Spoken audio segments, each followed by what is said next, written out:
shorts. Kasi bihira siya mag-upload ng long video. Puro shorts. As in talagang shorts. And millions yung views niya.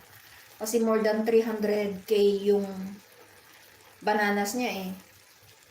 And then ngayon yung sinabi niya na ay yung mga nag-comment doon na yung mga thumbnails daw niya the same, as in the same lahat. Yun nga lang pinapalitan niya ng text.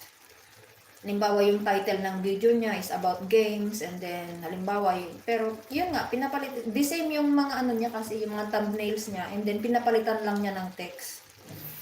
So, ayun pala, sabi ng nag-comment doon na, ayun nga, dapat daw yung mga thumbnails hindi inuulit-ulit. Kasi, as in talagang, so just imagine, halimbawa yung long videos niya, let's say may 20 videos siya, ang lalaki ng mga views niya, 100k, mga ganun, yung mga videos niya.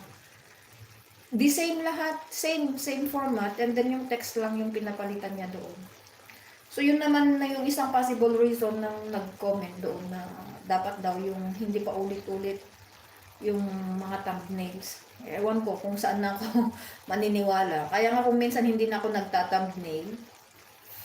Sa ano naman, sa LS ko, ang nilalagay ko na lang, halimbawa ngayon, o di yung mga gulay, yun na lang ang nilagay kong thumbnail ko. So, ayun. Kawawa nga si Cristala. Oh, tamsak sis. Salamat kapsat. Ay, sis B Palon. Thank you. Kay Adrian naman, paiba-iba yung mga manok. Okay lang yun, sis Lo. Okay lang mga yun kasi paiba-iba naman siya. Ako nga nung December, di ba yung mga ano ko doon, paiba-iba naman. Yun nga, as in talagang, let's say yung 20 na videos niya, the same yung thumbnail niya. Na ano, pinalitan lang niya yung text. So ayun yung ano, yung may nag-comment doon na sabi doon na we need to be very careful kasi nga ang nagche-check ngayon is AI. So yung AI na mismo ang ano kung manual sana, di walang problema, pero AI naman. So si AI mahigpit. Yun naman yung sabi nila doon. Sayang nga, kasi sabi niya, one short video daw niya, umaabot ng 5 to 7 hours na ine-edit niya. Pero, ano ha, as in millions yung views niya. Malaki sahod nun. Sis B, moi, from Sis Lori. BG lang, nakamute. Nakamute ka dito, sis. Ayan. Ayan, mag-end na tayo, mag-end na. End na tayo guys at tapos na itong niluluto ko. Baka masusunog na itong patsamba-tsamba kong luto. Ayan, nagluto ako guys ng colorful tofu with vegetables. Ayan.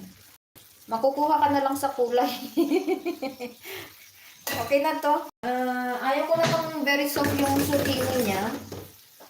So okay na yan guys. Magsha-shoutout na tayo. At tapos ng ating maritesan. Kaya mamayang hapon, itry ko sigurong i-LS mamayang hapon si Music Sis. Sis no, para ano, magsasalita na lang ako doon para, kasi last week hindi ko siya hindi ako nag-LS. Ano nalito mo? Ayan nga sis Lo, tofu with zucchini. Ng asin. Mamaya mag-aasin na lang sila. Ayan, mag-shoutout na tayo guys para matapos na tayo. Ayan. Shoutout po sa ating mga top fans. Ayan naman, parang naging famous naman na tayo. Oh, number 1 marites na si Bossing DJM. Ay! Bossing DJM, ikaw ang number 1 na marites. Ayan. DJM Mix Vlog, followed by Mariam Lim. Next, Melanie Balimbin, ang third honor natin. Happy graduation. Yan po yung mga top notchers natin.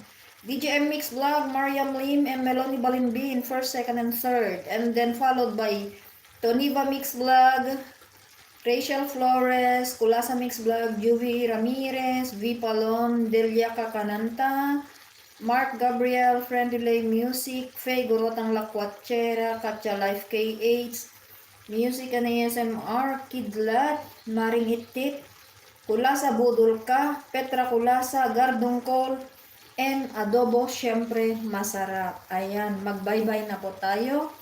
Please ingat-ingat po kayo. Happy Easter everyone. God